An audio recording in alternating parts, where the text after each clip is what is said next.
Good morning, ladies and gentlemen, and welcome to the channel.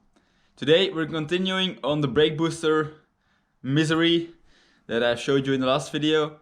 We're changing it out and adjusting it until it fits.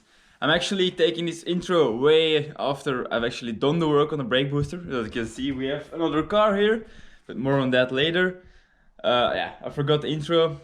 For some reason I forget the intro and the outros a lot. But here we are. So I'd say enjoy. I need to stop. I've been doing too much. I've been running too fast. I've been testing my luck. I've been living cloud nine. I've been at it all night. I've been feeling so loved. I've been waking up late. I've been making up shit. I've been spilling my guts. I've been feeling so blessed, but stressed all day. So I'm living out my dreams like every night.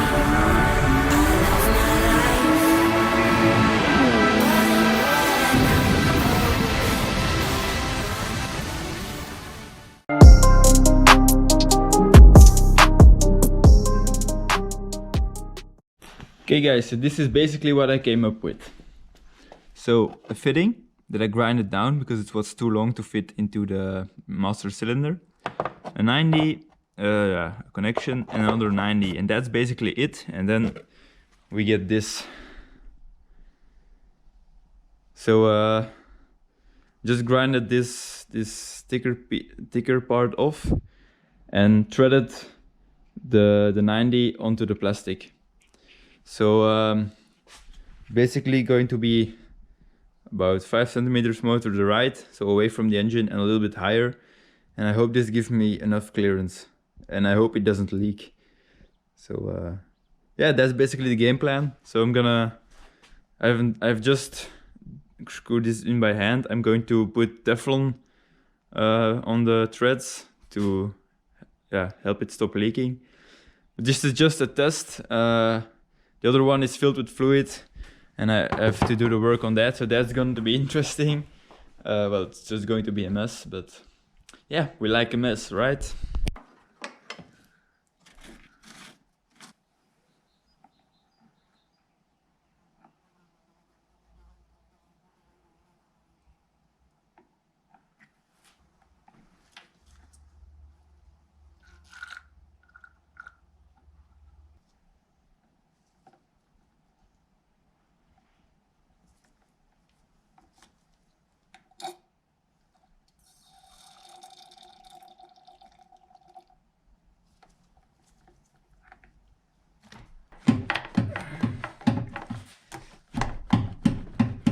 Oh, jongen.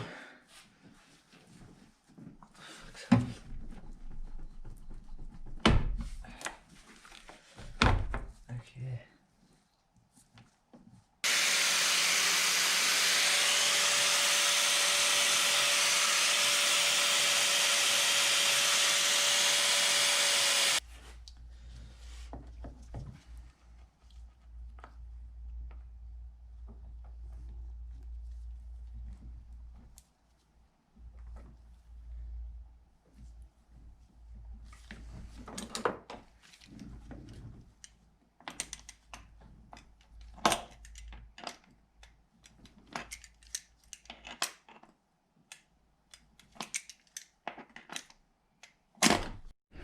Alright guys, so here we have it. It's not as clean as I thought it would be. As you can see, it's a bit crooked.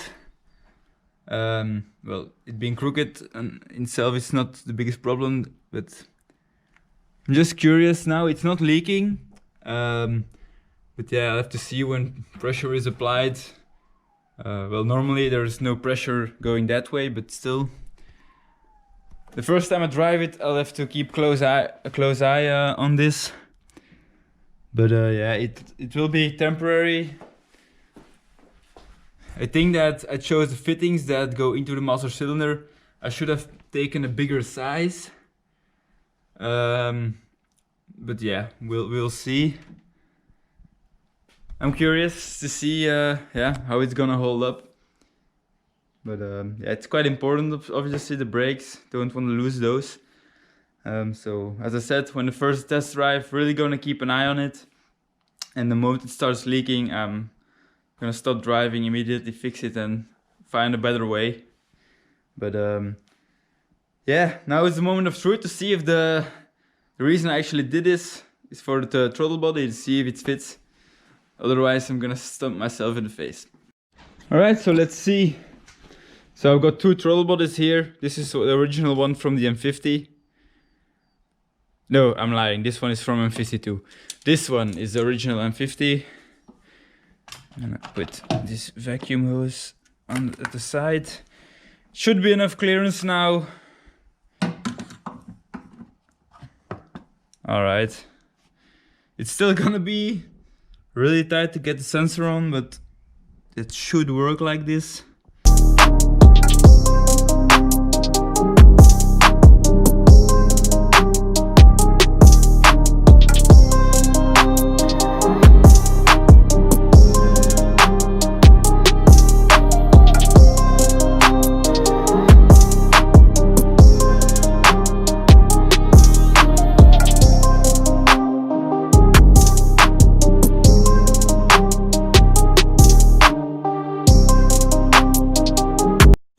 Okay, here we are.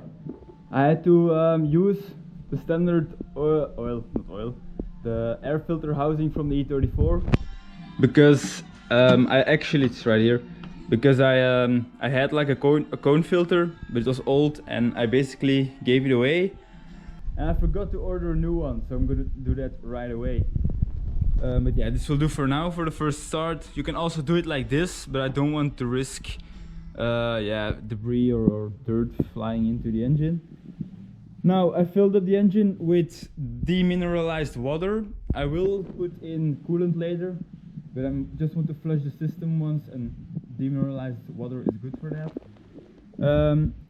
If you plan on, or if you want to fill your engine with coolant, I'm gonna give you a top tip. That is, do not try and fill your whole engine through the radiator or through the reservoir. Because if you fill up the reservoir, then all the air that's trapped underneath will be trapped inside the engine, and you're really gonna have a bad time trying to get it out. So what you better do, you disconnect the upper radiator hose, you twist it so that it's sticking upwards, so it's easier to pour into, and you basically fill it from here. I just did that, and I could pour 4 liters, which is about, I believe, 80% of all the fluid in the engine, directly through here without any problems. Because it goes round and it pushes air out through the other holes. So as you can see, it's already, a few minutes ago it was completely filled to the top. It's already gone down a little bit, so I'm gonna add a little bit more. As much as you can add through there, the better. Then I also filled the reservoir about halfway. You see there's a mark, that's the cold max, so it's about there. So I'm going to add a little bit more. And then when this is filled, you reconnect it, and then you basically leave this open. This is a little bleed valve. You leave it open as well, and when the engine is turning, it will push air out and draw more coolant in from the reservoir. A viscous fan clutch can go bad, and basically, you see, I don't know if you can see. Right now I'm trying to spin it and it immediately stops. That's usually a sign that it's actually still good.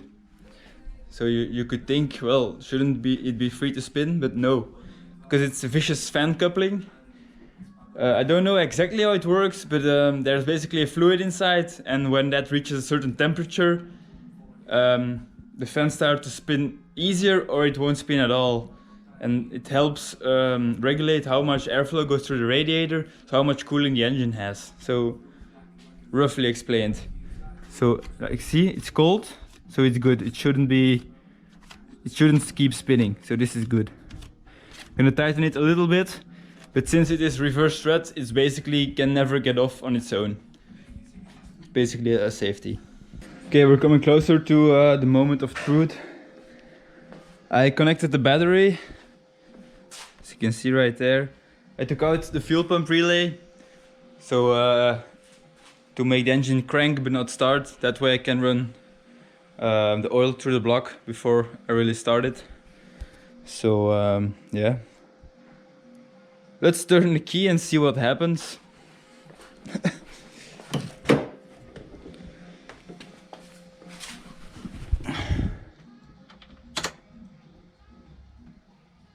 Oh wow. Wow. Nothing happens. Oh, there was a light there. So it is doing something, but it's not doing a lot. Oh yeah.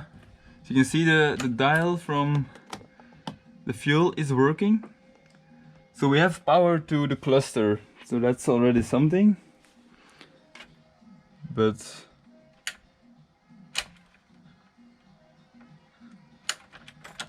I don't know why the other lights aren't working. Alright, okay, that's weird. I still haven't really gone all the way with the key, and I have to push the clutch in, obviously. And I'm thinking, yeah.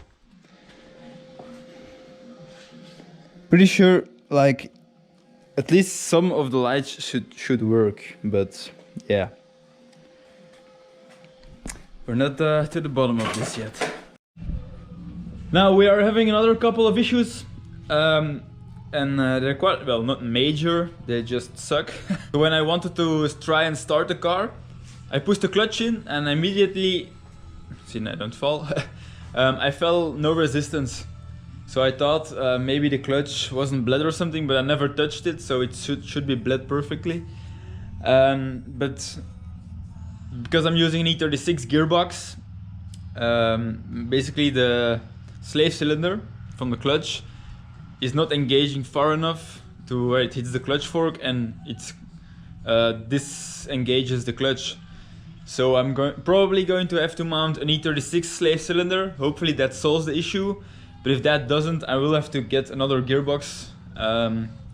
Yeah, I don't really want to pull off the gearbox again, but yeah, if it has to happen, then we'll do it. But yeah, it's a bit of a shit job. I came to the conclusion that I still have to tell you guys what exactly I did with the brake booster. So originally these cars have just a normal brake booster with one diaphragm, but it is too big, like the diameter is too big to fit an M50 manifold, or do an M50 swap for that matter. So what people do is they swap in E34 boosters. In E34 boosters you have two different options. So you have the single diaphragm one, which was already in this car put in this car by the previous owner, but that also has a large diameter, and we have this one. This is a double diaphragm. As I said before, because there are two membranes, it can have a smaller diameter, and as you can see, this clears the intake manifold. Also, these brake boosters sit on a sort of pedestal that spaces them outwards away from the firewall. I had to remove that part to make the brake booster sit flush with the firewall. And to do that, I don't know if you know how this system works, but I'll take another one just quickly. Right here. So this is the one that actually came out of this car, and it is from an E34. So this is what is behind it. So we have the pedestal that comes to about here, and then we have this rod. And what I had to do is take this rod and basically grind it down so that it became a smaller diameter, this diameter of this thread. And then I had to tap threads onto it and cut it off at the good length. So yeah, you basically have to shorten the rod by the amount of the pedestal, which was about, I believe, 8 centimeters. And now, as you can see, just a quick second. So as you can see, then it sits nice and flush with the firewall. You have no interference with the manifold, and also no interference anymore with the throttle body and the sensor. So like this, it basically sits perfect. So no janky stuff like I did with the 90s and stuff. I do not recommend doing that. It was sketchy, and yeah, just don't. Okay guys, thank you for watching. I'm going to end the video here. It was a shorter episode, but next time we are going to start the car. for the very first time, and hopefully for the last time. Well, with that I mean that it keeps working. Make sure to subscribe if you haven't already. If you like my videos, it helps me out a lot. Gives me motivation to continue. And yeah, check out my Instagram. It's g_e.28. With a bit lacking in content lately there, because I don't have a car to drive. So yeah, we'll change that soon. Ciao.